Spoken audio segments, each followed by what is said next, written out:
Hello guys, আসসালামু আলাইকুম। আজকে আমাদের নতুন একটা রেসিপি নিয়ে আসলাম।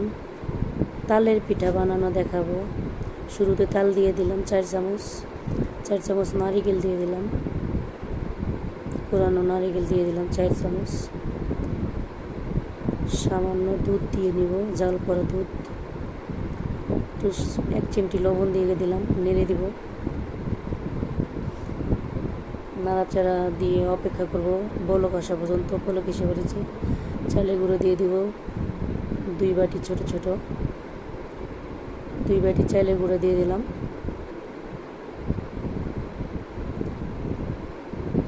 এক কাপ অনুযায়ী হবে, 1 কাপের মতো আটা দিয়ে দিলাম। দিয়ে এখন আমি ঢাকনা দিয়ে 10 মিনিটের জন্য ঢেকে দিব।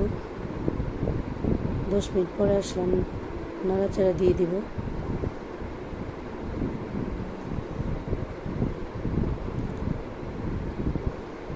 আমার ফেসবুক চ্যানেল থেকে যারা আমার ভিডিওটা দেখবেন তারা ফলো দিয়ে দিবেন।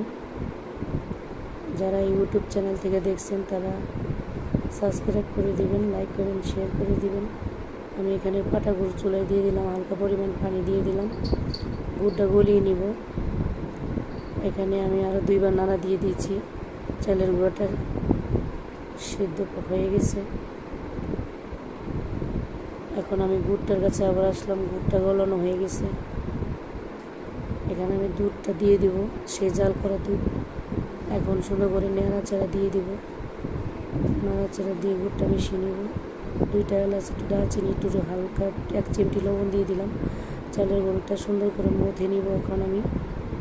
এখন আমার সেই দুধটা বলক এসে পড়েছে।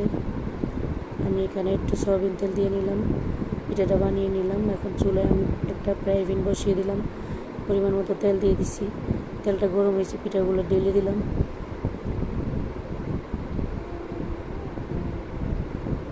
পিঠাগুলো দিয়ে দিলাম, উল্টিয়ে দিব।